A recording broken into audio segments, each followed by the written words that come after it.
This is the plan. I translate such a diagrams into the plan and more simplified.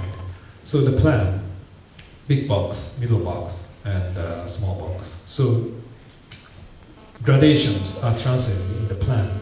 And because of the many windows, we can make different kinds of the layers of the openness and closedness. So you can choose in a more complex way. And in the section as well, this is big box, and outside here it's a garden, and then middle box and small box. And then finally it's done.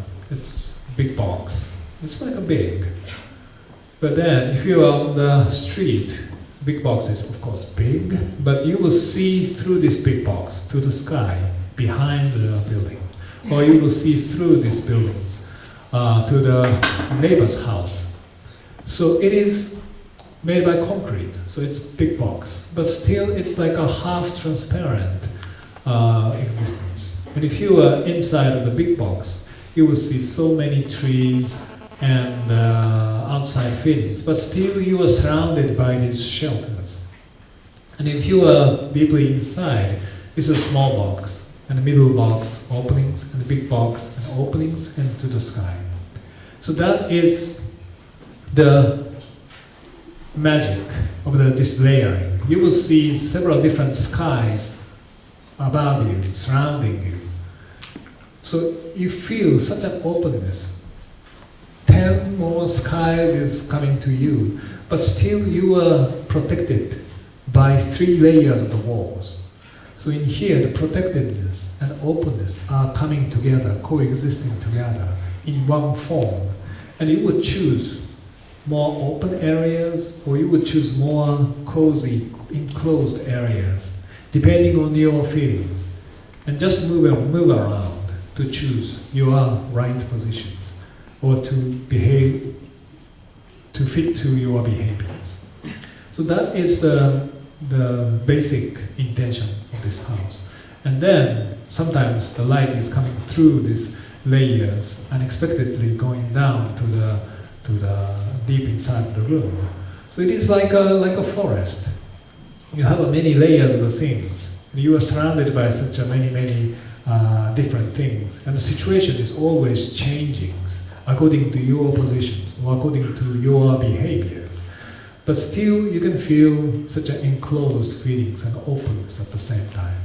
That is the basic situation, like the forest, I think. And again, this is the garden outside. So really open, but still you are in the room. This is the biggest room of this house. It's about 22 meters by 12 meters. So it's quite big as one private house. But still it has the openness and the cozy closeness together. And yeah, this house is like the retranslation or re-innovations of the traditional Japanese house, I think. Yeah, as you can see, the traditional Japanese culture, traditional Japanese house, we have such a philosophy of the in-between things. And especially traditional Japanese house has a kind of an in-between space called engawa, like between garden and inside we have a strange narrow areas. But this is exactly something like that, but realized in a more contemporary ways and fitting to more contemporary life. So in that sense, such kind of a blurring or ambiguous feelings of the in-betweenness are coming from our traditional things, but still could have a space to be developed in a contemporary architectural way. Okay, so I have 2 more projects, so I will do it quickly. This is a library. And the library made by bookshelves. So you will see so many bookshelves creating this. All the walls are covered by the bookshelves like this. Everything's made by bookshelves because the library is the space for the book. And then we started the ideas for the bookshelves, growing to make a space for the people, and then finally it's getting more like a bookshelf monster like this. Finally, it's a 6,500 square meters, so it's quite big, but all made by the bookshelves. But every bookshelf has such an openings, like a previous house N, with many, many layers. So you will see through these openings next layers of the bookshelves. So you will feel such an infinite feelings of the libraries. No ends. You could see no ends. Every bookshelf is connecting to the next. That is the feelings. And then you will see small part of the next layers or next layers. It inspires you to walk around. Because I was thinking about the library as a forest again. Library, the basic function of the library is of course the place to find books. But sometimes we can walk around the library with no intention, with no purpose, no intention to find books, just walk around to get some inspirations or to get encountered with a new unexpected books. That kind of experience is very, very similar to walking around in the forest. So I try to create such a library like a forest where you can enjoy walking around infinitely, inspired by the space, inspired by the unknown areas behind the walls to walk around. So then these kind of layering spaces and with many openings is creating such kind of a forest, inviting space for people. So you will see how these kind of layers of the spiral is creating many layers with many openings. So some point you will see space behind, something exciting could happen, then you could start to walk, and then you will see some more different viewpoint, different openings to see through to the different world. So you are definitely surrounded by books and bookshelves. So if you like books, it's like a book heaven. You are completely surrounded by many books. But if you don't like books, it's a really terrible book hell. You couldn't go out from here infinitely. It's like a, yeah. You may know the writer in Argentina, the Jorge Luis Borges. He was writing the kind of the library of Babel. It's like an infinite library. It's almost like a terrible infinite library, but it's so exciting, so mysterious story. And I was inspired by that, and I tried to create such kind of infinite feelings of the library. And well, of course, yeah, for the clients, I didn't talk about that because if I say I like to make an infinite library, it's like a crazy things.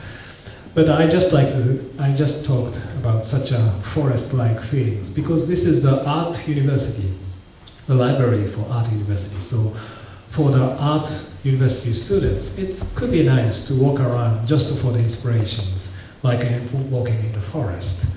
That could be I think one of the really beautiful experience.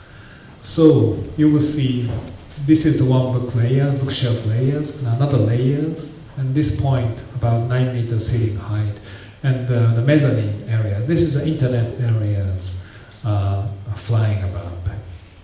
And we have the skylights throughout the buildings.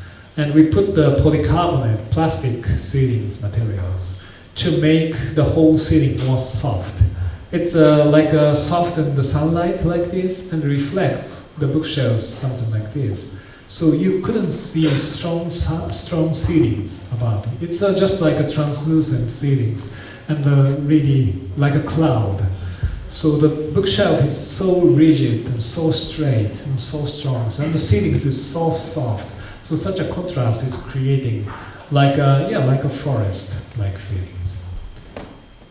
And in here you will see how the bookshelf is going like a spiral, and you will see in some point space behind it or behind it. So you will be invited by such a small view to the unknown next place.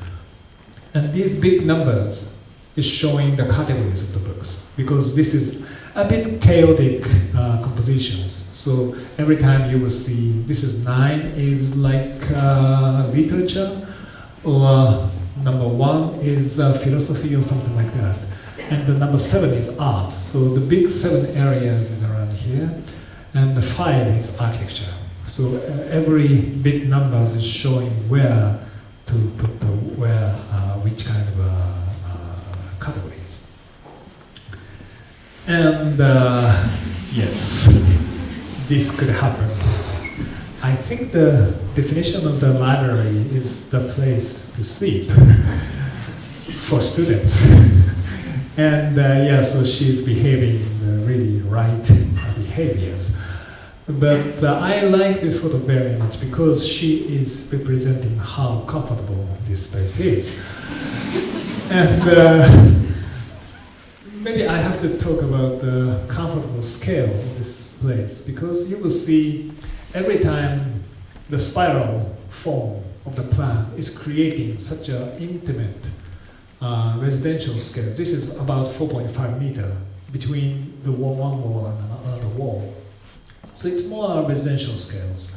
So every corner, every place, you have such kind of intimate scales.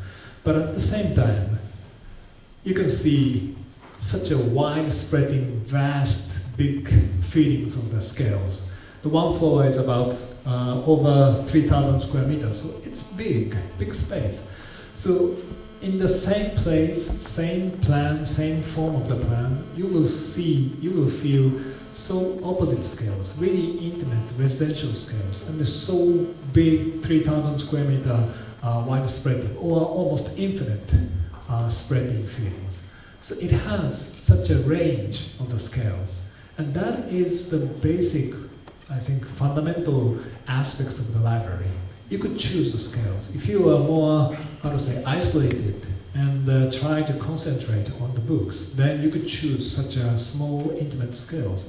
And if you just like to walk around, like in the forest, you could choose these kind of big scales. But if you are coming into the smaller scales, you could be a bit excited, what is happening here and here. And then you walk through the small scales to the big scale again. Such kind of sequences of the rhythms is quite exciting. And this simple form of the spiral is creating automatically that. And you will see 7 is art, and 1, and something like that. And in the evening, it is more inside is coming out, and exterior is more getting darker. Okay, this is the last one. This is just a project. We won a competition in this March, and we just started the design. This is a housing tower, and this is a French, l'arbre blanc. It means a white tree. But this title is not so, how to say, meaning the right things. But anyway, the city of Montpellier, the south of France, was the site. And this is the proposal. And as you know, in the south of France, the climate is quite good, beautiful. And even in the winter time, the climate is good, so people could live on the outside. And the spring, from the spring till autumn, most of the life are on the outside. So we try to translate, or we try to re-understand such kind of a really traditional or usual life of the Montpellier people or Mediterranean lifestyle into the contemporary high-rise buildings. Even the high-rise building, we try to reinterpret such a lifestyle into that. And then the answer, the solution was so simple, just to put the big balconies on it. So you have some of them 6 meter and 4 meter wide or something like that. It's like a floating balconies. Some of them like a shadings and some of them balconies. But anyway, it's a lot. And it has the 17 stories high, so 55 meter high. So it's a big tower. And just in front, facing to the river, this is the riverside. So this is a beautiful plot and nice locations. And the city government intended to make it like a new landmark of the city of Montpellier. But of course, how to make the landmark was every time it's a big challenge. But I didn't want to make a strange shape. Finally, it's like a strange shape, but I didn't start from the strange shape of the buildings. But I tried to make the landmark as a representation of the life of the local people. So in here, the appearance from outside, you only see the life of the Montpellier people. Of course, you will see the balconies, but the life above is coming out with the parcels or desks, tables, and the deck chairs or something like that. Everything is coming out, especially in the summertime. So it's like the towers of the life of the Montpellier. So that was the really simple starting point and ideas. And then we collaborated with a local developer and local architects. It was a competition to make a team with such a developer and local architects to bring the proposals to the city government. And after the pre-qualifications, we are one of the three. And our proposals and MVRDV and the architecture studio from France. And almost all of us proposed such kind of a terrace, outdoor live proposals. But our was the most biggest terraces. That is the reason we won. It's almost like a competition of the big terrace. But of course, the jury members was the city government. So they are not the architecture professionals. Of course, they knew architecture very much, but they are not the architects. But they understood our intention to celebrate the life of the local Mediterranean people. And they are so proud to have such a Mediterranean climate. So it is uniquely, it's possible only in this southern French climate. So that is why we propose it and we want it. This is something. This is a river, and this is a tower, and each. Sometimes the one apartment could have 2 or 3 balconies, or a duplex has 2 level different balconies or something like that. So it's almost like a, how to say, play of the balconies, and to make people more and more enjoyable. And you could see from the upper areas, you could see the Mediterranean Sea on the south, and onto the north, you could see the beautiful mountains. So the view to the surroundings is so beautiful. And the city of the Montpellier is really energetic to make the contemporary architecture. And the city hall has been designed by Jean Nouvel, and Zaha Hadid did something. Or recently the Bjarke and Bjarke Ingels, the big, won a competition to design some museum. And the Philip Stark has been doing something. So such kind of one of the dense area of the contemporary architecture. And so this is could be one of the things. Will be finished in 2018. And this is also, this is the plan. So this is a river. And it's a very simple strategy. We keep the green stream. This was the green stream existing. So we keep the green stream like this. So the position of the tower is more closer to this runabout. And then the balconies going out. And we keep the view from this neighbor's house as well. And this is, again, the night view from the river. And this is, again, for sale apartment. And there must be very, very exciting life on this terrace. So if you buy it, then we could get more money to make it. So if you're interested in, yeah, please contact me. But anyway, I think this is almost the end of our presentations. And in a very various different examples, I was talking about such kind of a beautiful contrast of the opposite things. Here, the simplicity and complexity was one of the key, and the inside and outside is also the key words. Everything of them are quite fundamental, I think, to architecture, inside and outside. How we think about inside and outside is every time it's a big topic, or the simplicity and complexity, or nature and architecture. Such kind of more straight and softness, such kind of fundamental things is always on our side. And then how to go through it was every time big challenge. And the in-betweenness is one of the key for me to explore throughout for the future. Thank you very much.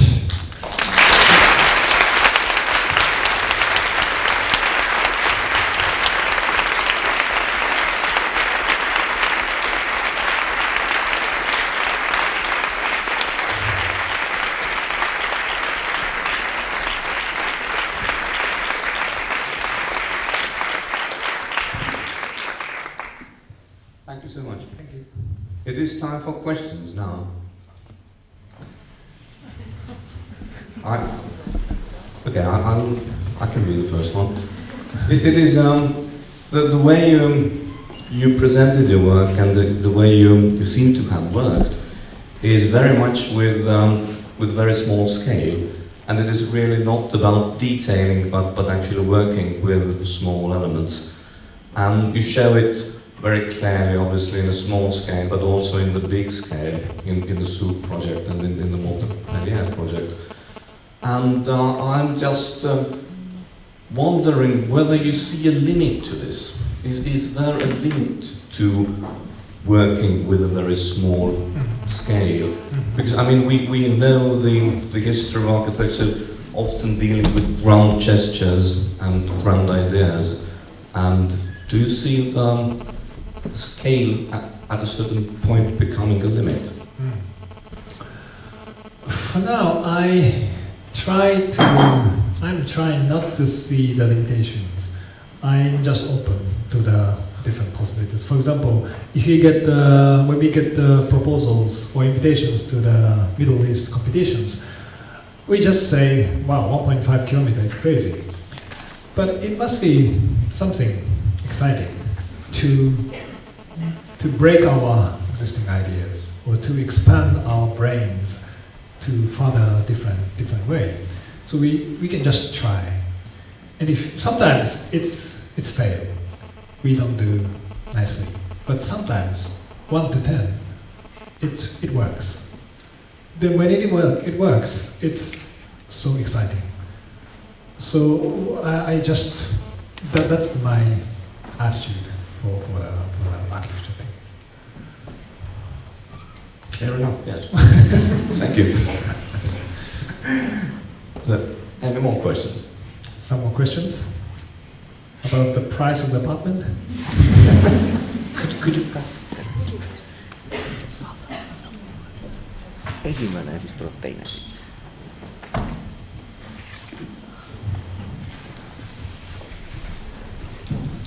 Hi, I'm wondering, one of the trends is to put more and more high technology into the architecture, like integrate it into the buildings and materials and so on. What is your feeling about it? Is it a step away from the nature, or the opposite? It's more like making buildings more adaptive, or you're trying to find something in between the primitive and high tech?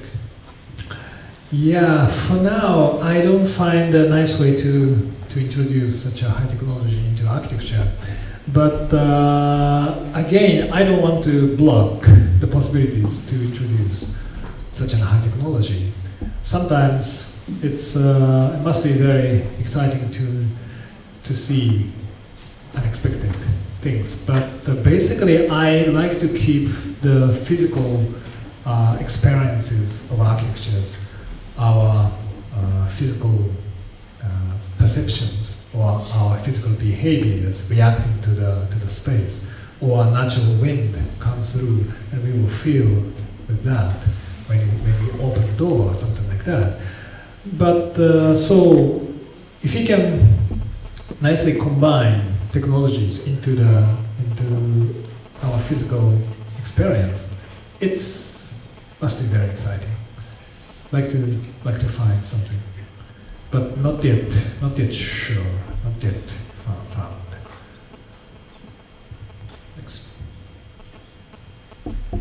I think there was a question somewhere. No.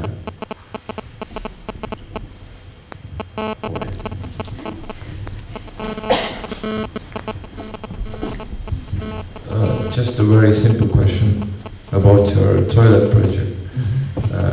I saw it was a female toilet. Was there also a male one? Yeah, that was a bit strange. That has a very strange reason. It is for female, because actually we designed 2 toilets. One is a big circle, and another one is just next to it's for the wheelchair handicapped people and male and female. And in the regulations of the city government, they had strange regulations, but reasonable regulations. Female's toilet should be more than male's toilet. So if you have one male toilet, then we should make two females toilet. That was the reason why and of course we have to have the wheelchair toilet. And the wheelchair toilet, male's toilet, female's toilet could be combined together for one. And then one more is automatically for females. So that is the very not so exciting reason that that toilet is for female. But now, of course, it is getting very popular and famous toilet. So many people, not for toilet, but just to see it and take a photograph, is coming to here. So now it's, you will see, this is for female because this is the box. I didn't show anything about this. This is just a black box for wheelchair, male and female. And automatically one more is for female. And that was a given requirement. And of course at the beginning I was wondering why one female toilet is necessary. This is enough or something like that. But they said, no, you have to make two. And one for all and one for female. That was the first reason. And then when we make a proposal, this toilet, city government people says, no, of course, no, this is impossible. Maybe interesting, but it's impossible.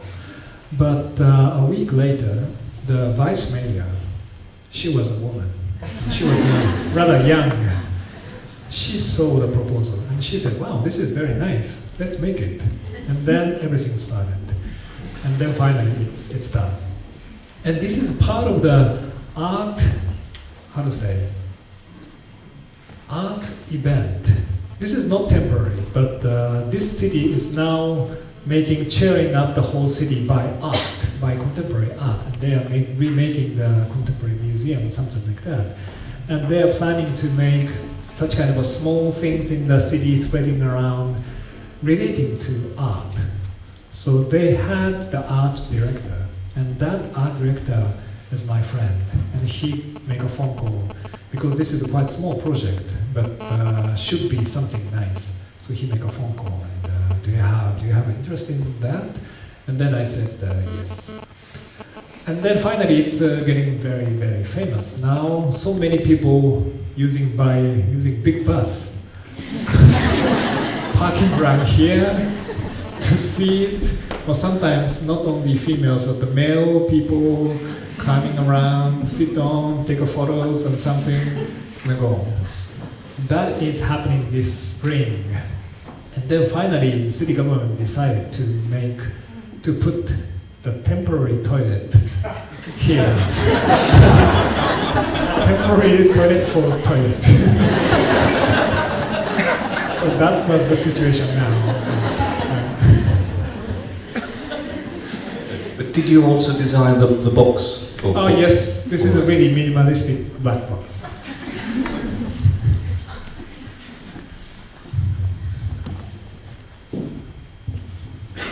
Thank you for the lecture. You showed how, you didn't show, how you told us about how a design has been adapted. But you showed some wonderful houses. At least you make them sound wonderful, and in pictures they're wonderful. I think the understanding of a cozy house is so different for Japanese and for Estonians. So I'm interested if the house, which is called NA, that's some 5 years old or something like that, isn't it? Do you know if the client has adapted the house somehow? Yeah, actually, this house, fortunately, I showed two realized house NA and house N. Fortunately, both of them, the clients are so happy after starting to live. And in this case, yeah, now the client is a young, almost the same age as me. And yeah, this car is showing their lifestyle. This car, yeah, as you know, this is like a classical car, and often break or often disorder. So they have to repair, or they have to maintain something. But they like to do that. And even for this house, they like to do painting, or they like to fix something, because they like to have a communication with such a living environment. So that is the one big reason they said positive for these proposals. And of course, in the process, I've heard, at the very beginning, I've heard about their lifestyle or their daily life. And they said, they talk about their lifestyle in the previous house. It was like a nomado in the house. It sounds strange, but they move around in the house to find their own space to read books, or to move different space to do something else, something like that. And it sounds very strange for me, but interesting. So that ideas of the providing the variations of the space came from the story of the clients.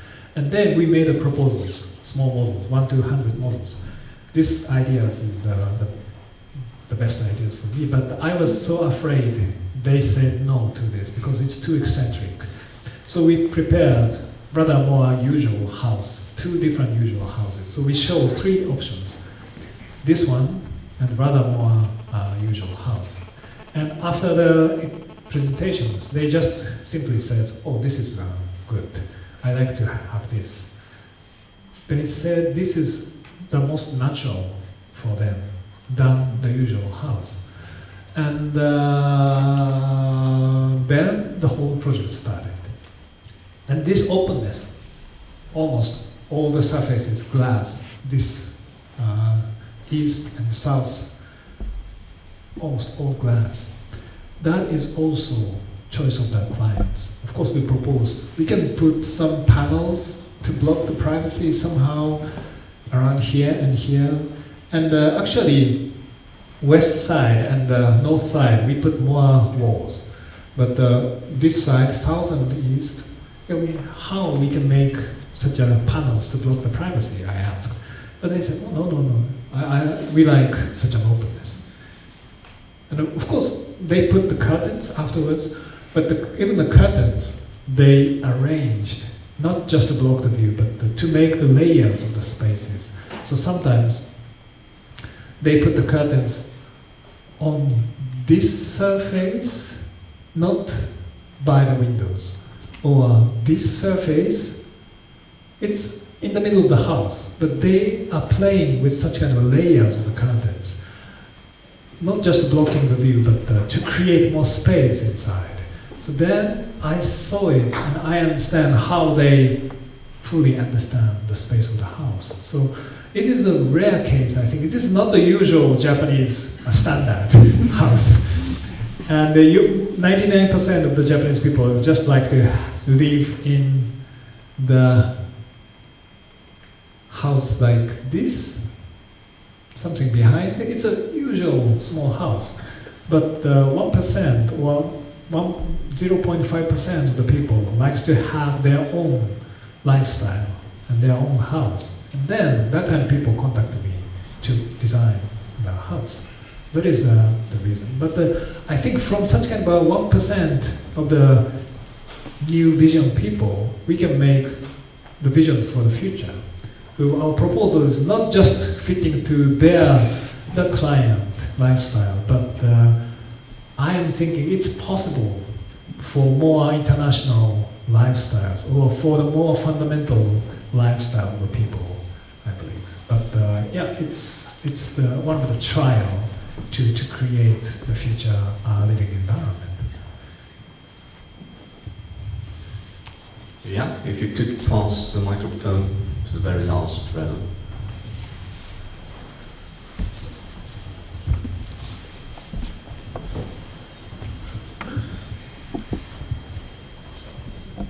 Thank you. And thank you for the very interesting lecture. I was wondering this play between the inside and outside. When we're talking about actual practical architecture, we immediately we encounter a problem of especially about this in public buildings of these restrictions and regulations of sometimes you're made to feel almost like you're supposed to be babying the client around the house, that it wouldn't, they wouldn't fall off any edges or go to places they're not supposed to go. And I was mesmerized by the library building you showed here also. But I also quite wanted to ask about how did the client react to the idea of having this all this shelf space that obviously was never supposed to be or going to be used entirely, and also you kind of have to, you know, use your mind on how you can actually put the books. And what do you think about it? How would the library in the future develop? Are they going to add letters, or are they just going to leave them bare? Thank you. Yeah, actually, in case of the public, this is not completely public, but almost public for the university. And in case of the public project, it's getting, of course, more and more difficult to have to share the visions. If in case of the private house, if he proposes something and the clients share the visions, then it's possible to make it. But in case of this, the client is like a 20 people committee, and we have to make a presentation every time. And of course, some of them agree, some of them disagree, and a big discussion is happening, and we couldn't do anything, just stay, just fight. And what I learned through this project is sometimes the client likes to have something really special, not just usual functional buildings, but something special and something for futures. And in this case, basically this plan, it's quite strange plan, and it was almost impossible for the usual librarian thinking. But we discussed a lot what is the mechanism of the library systems, and what is the system of the layout of the books. And then finally, I didn't explain in the lecture, but finally, this is the kind of an updated system of the library systematic layout. This is the central point. And we layouted the books in a like this, like a not chronological, but like a clock.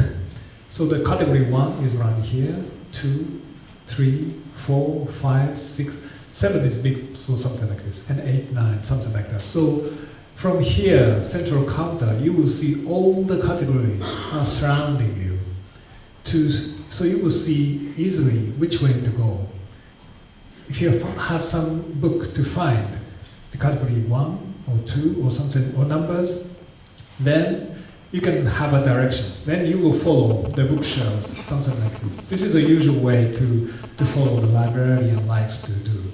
So we layouted every single furniture, every single direction of the walls, adjusted like that to make satisfied all the functional requirements. And still, it has such a crazy labyrinth-like structures as well. So it's like a superimposing the really systematic structures and the really labyrinth-like chaotic structures together on the same plan. It is really, for me, it's like a miracle, because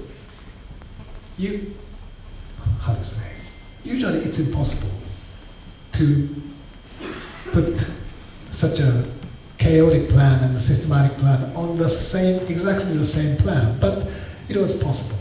And we made a presentation. And then, of course, the librarian says, no. But this other people says, seems work. It works very well. What is the problem? And the librarian says, no. But what is the problem? Finally, after the discussion, this other people persuaded the librarian, this is working. So in that sense, I didn't do anything, but I just make a really logical presentations about that. And, but not only satisfying with such a functional things, most of the people likes to have something special. And then we discussed about these big bookshelves, because of course, as you said, it's almost impossible to put books. Otherwise, we have to use huge ladders to reach to the top part of that. And first of the phase, I like to have books on upper part, of course, as well as the lower part. But then it seems it's impossible to put the books as a kind of a usual way. Then some people said, wow, this is an art university, so maybe the art professor or art students likes to use upper part as a kind of a field of the installations, because the bookshelves is a really strong context, and the contemporary art is reacting to the context. So it could be nice to have such a field in the art university, some people says. Or some other people says, if some professor retire, they should have a huge amount of the books. So they should give the books to demonstrate or no, display such a books, just for the display, but the name of the professor and the amount of the books or something like that could happen. So then suddenly the imagination of the clients is starting to explore, and then finally they said, okay, maybe we can keep these bookshelves as an empty. And one guy says, even empty bookshelves is the possibilities for the future. So you should keep this. It's the meaningful than just a usual bookshelf or something like that. So that was maybe, again, that was the art university. So some of the committee member was the artist or art historian or a creator, something like that. So that kind of people could more enjoy such a process or could more enjoy such unexpected things.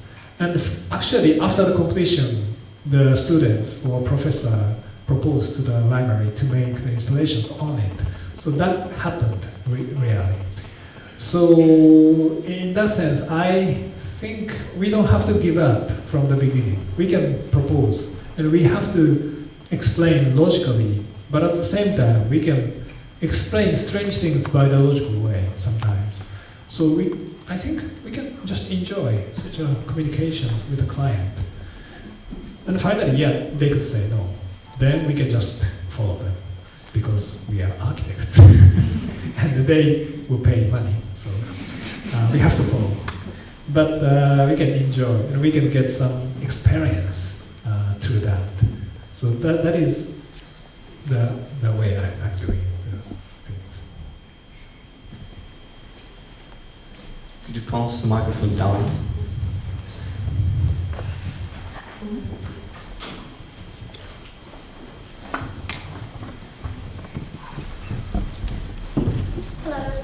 Hello. I think I read recently that House O had been damaged by the tsunami. I think it was. Yeah. And I was just wondering if, for example, you were commissioned to go back and work on that project again. Is it something that you would be interested in doing? Or do you just prefer, once a project is finished, do you just prefer to move on and focus on new things? Yeah, actually, I also had a rumor that the House O was destroyed by the tsunami. But I heard another rumor that the House O is not damaged by tsunami. So I myself didn't see after the tsunami, but the contractor, one guy from the contractor people contacted to the client, and then they said it's no damage for the house. So it was very lucky, because it's almost on the edge of the ocean, and it's almost like it's possible to be hit by tsunami, but yeah, fortunately it's okay, and it's still there, I believe. But maybe next year we will have another rumor to have something, yeah. But yeah, the disaster area, as I was introduced, I did with Toyo Ito and two young generation, same generation as me. I did the Biennale project 2 years ago, and it was not only for the Biennale, but it's a real community house in the disaster area, and that was built. And after the finish, I didn't go there yet, but of course it has some problem about that, because so many visitors came because of how to say, the Biennale winning project, something like that. So many architecture students come and so crowded, so no space for the local people. That was a really strange but possible problem, and that happened. Or after 3 years now, so it is now the phase, maybe the next phase, not just after the disaster, but the daily life should continue in such a disaster destroyed areas. So maybe another kind of a toughness could happen. So that is still, for all Japanese architects, still the disaster things and the Fukushima things is the big things. And yeah, but for now I don't have any project for that area.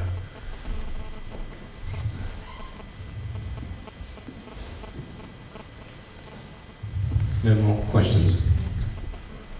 In this case, oh no, okay, on.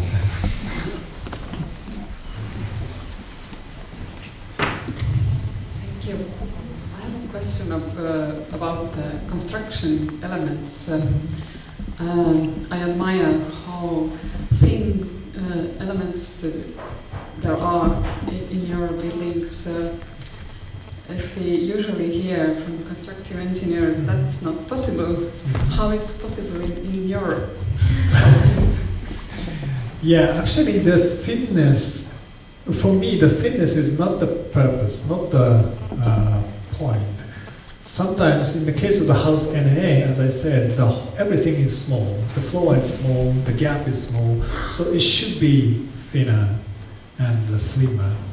But in case of, for example, this library, the thickness of the wall is something like this. It's over 70 centimeters, something like this, and it's no problem. And you don't see strangeness in such a. Yeah, this thickness is rather, I think, better to have the depth of the space or something like that. So it depends on the situation. And of course, I understand sometimes the thick walls or thickness of the something is necessary for the structure or some regulation things. And then maybe for example, when I design something in here, regulations or technical, sometimes some kind of things, the thickness of the wall is necessary. Then I start from that and try to think about how to renovate such a thickness, or how to use the thickness as a positive things or something like that. Or how to make a contrast of the thickness and thinness, because interior things could be much thinner, I think, I understand. So to make a contrast of the thickness is one of maybe the possibilities. And recently we are doing more projects abroad, internationally. So I am not, how to say, I don't want to limit myself in the thinness on only such a things, but try to achieve different roughness or heaviness or thickness is another maybe frontier for us to develop in our own way. So I like to enjoy such regulations or given conditions.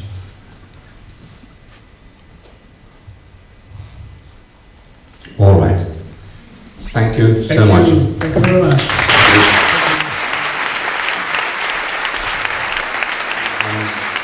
It's a good package, a combined package from the Estonian Union of Architects and the Architecture School of Estonian Academy of Arts. And please don't go away. It's my honor now to give word to the Ambassador of Japan.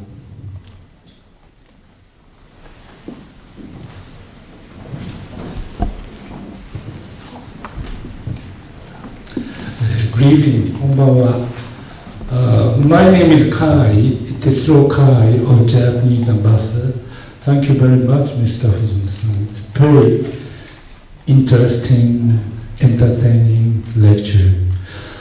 By the way, my name is Kai, but the Kai is a very popular girl's name in Estonia, and the boy's name in Nordic countries. In my case, my Kai is a family name, so I'm trying to make it clear myself. And Fujimoto-san's lecture is very impressive. That indicates how high the level of Japanese architecture. That was proved by the Pritzker Architecture Prize, which is equivalent to the Nobel Prize in the field of agriculture. And so far, 7 Japanese received this prize during the 35 years of this award set up. And just for your information, this year, Mr. Banno received it, and the awarding ceremony will be held tomorrow at Amsterdam. And not only, maybe you're fully aware, the Japanese products like automobile, etc., are well known for its quality, but the Japanese architecture is also high level. And I have been here in Estonia for 1 year and a half, but frankly, I'm getting so busy now. So many Japanese businessmen, members of the parliament visiting Estonia, and the Estonian IT cyber expert visiting Japan. And in the beginning of this year, Foreign Minister of Estonia visited Japan, first in 6 years, for bilateral meeting. And then you recall last March, President Ilves visited Japan. This is his first Japan or Asia visit. By this mutual exchange of the visit, our relation is expanding and meaningful. And I'm quite sure this evening presentation or lectures by Mr. Fujimoto is surely contribute to expand our mutual understanding and to improve our relations. And I should stop speaking because organizer of this event nicely host a reception after this event, and our embassy did some small contribution to the reception by providing fresh sushi prepared Japanese chef from my residence. But the problem is only 100 pieces only. We didn't expect so many audience here tonight. So please enjoy sushi and some sake. Thank you very much.